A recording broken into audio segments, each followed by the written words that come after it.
Hi everyone, welcome back to my channel. My name is Heather and today I am here to talk you through all of the books that I hope to read in March. First of all, thank you so much for all of your sweet comments on my last video when I did not feel up to filming.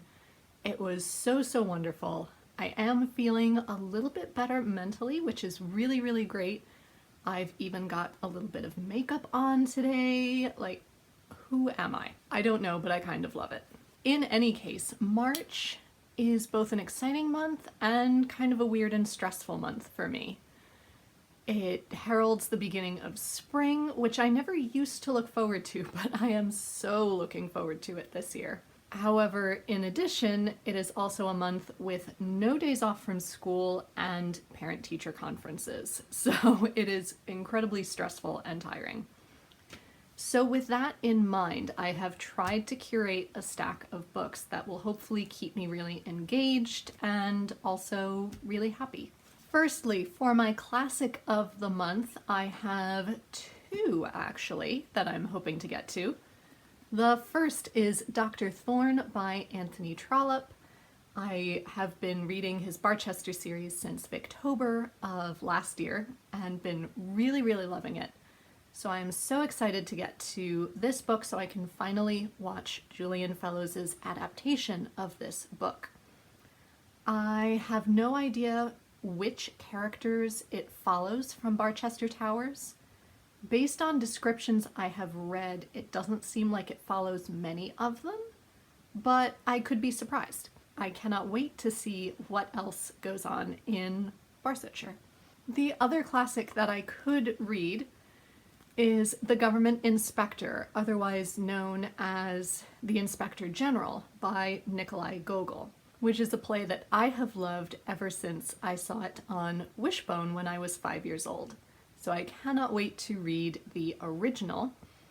There are a lot of Gogol's other short works also in this book, so it will be going back on my TBR, but the play itself is actually pretty short, so I should be able to finish it soon. If you are unfamiliar, this is about a town full of various corrupt individuals until one day when a government inspector, or the Inspector General, is being sent to this town to inspect all of its goings-on. And the townspeople are absolutely terrified of what he is going to find out. So they plan to flatter him and bribe him so that he goes back to the Tsar giving a good report.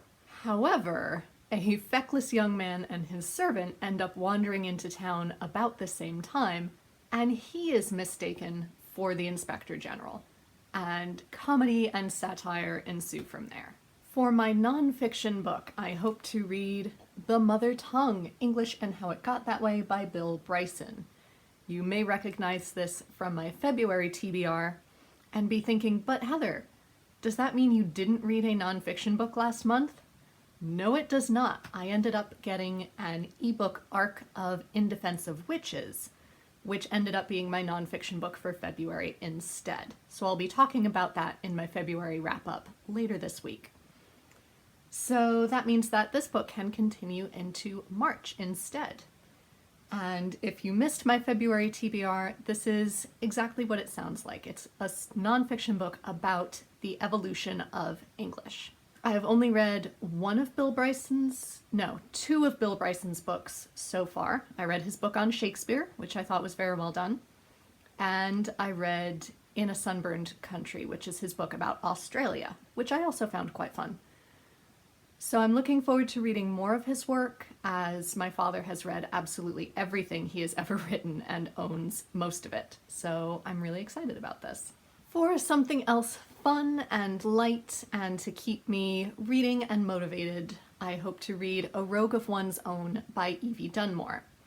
My friend Amanda bought me this series for my birthday and Christmas, and I really enjoyed reading the first one in January. So I'm looking forward to reading this sequel of sorts this month. So this is part of the League of Extraordinary Women series, which is a series of romance novels set in the 1870s in England about a group of 4 suffragette women and the various political and social changes that they are trying to make. But also, they keep falling for various aristocratic men who may not, or perhaps may, be able to support the cause. I found the first one about Annabelle really engaging and really fun. So this one follows Lady Lucy, and I believe the next one follows the next member of the group, and there should be a fourth published sometime this year about, is it about Lady Katrina? I think Lady Katrina hasn't gotten a novel yet. But yeah, they're great fun, so I can't wait to revisit it, and I hope I like this one just as much. Lady Lucy as a character didn't speak to me as much as some of the other girls in book one, but hearing things from her perspective might change that. Another carryover from my February TBR is The White Tiger by Arvind Adiga. This is, I think, sort of a darker version of Slumdog Millionaire, in that it takes place in India, I believe in contemporary India, or at least fairly recent contemporary times, where this young man lands a job working as a chauffeur for this much richer family. And at first he's quite pleased to have landed this job, but as he keeps working for them, he discovers that they are absolutely horrendous people. And so he begins to concoct a revenge plot. So perhaps it's like Slumdog Millionaire meets Parasite? I haven't seen Parasite, so I can't really speak to that. But from what I know of it, it sounds very similar. I know there's also a Netflix film that came out a few months ago, and I really want to watch that as well. In fact, it is on my list of movies that I want to watch in 2022, along with Parasite. So if you'd be interested in hearing more about that list, let me know down below, and I'd happily do a video on that. But yes, hopefully I eventually get to read this so then I can watch the film. Now, March for me is also quite a weird month simply because of the weather. Here in New England, you never know what the weather is going to do in March, and it can be quite unsettling mentally and in terms of your physical health. Everyone's sinuses go nuts. So, in keeping with that theme, I hope to read Once Upon a River by Diane Setterfield, as it feels very strange and very unearthly, and that to me speaks to the month of March. As far as I know, it's about this one night when an old man stumbles into a pub holding a young girl who seems to be dead, but suddenly, as if by magic, she comes back to life. And various stories about the river from which she has been saved begin to unfold. I've heard that it's very much full of magical realism, but it's also really, really gripping. So I can't wait to read more of Diane Setterfield's work. Again, because March has that spring-like, but also very strange atmosphere, I thought some fantasy could fit the month of March really well. So I have two choices. The first is The Forgotten Kingdom by Signe Pike, which is the sequel to The Lost Queen, which I read back in 2019, and I loved it. It is yet another Celtic-based fantasy story, which is my favorite kind of fantasy, although I did not love Juliette Marillier. Disappointingly, I wanted to love her. But this I enjoyed very, very much, and it wasn't until afterwards that I found out that this is supposed to be a sort of prequel retelling of the Arthurian legends as well, which I also love. So I can't tell you too much about it because it is a sequel, but based on that description, if that sounds interesting to you, I would definitely check out The Lost Queen. Also, in terms of fantasy and things I want to watch, I could read A Discovery of Witches by Deborah Harkness. This is, of course, now an AMC series, and has been for a few years, and I've been meaning to read it for a few years. Again, I don't know very much about it other than it has to do with witches and vampires and Oxford academia. So what more do I need to know?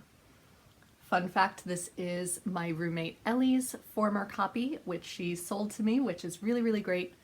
And she and another former roommate of ours, Katie, both loved this series. So I really need to get to it at some point.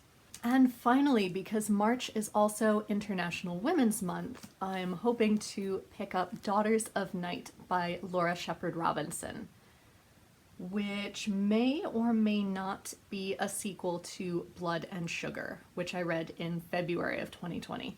It claims to be its own novel in its own right, which I can see in terms of plot, or at least the plot that I know from the flap, but it does involve a character that we sort of meet in Blood and Sugar. So I don't know how much previous knowledge you need about Blood and Sugar to appreciate this, or can you read this without spoiling Blood and Sugar? But in any case, it follows Caroline Corsham, who we will know as the wife of Captain Henry Corsham from Blood and Sugar.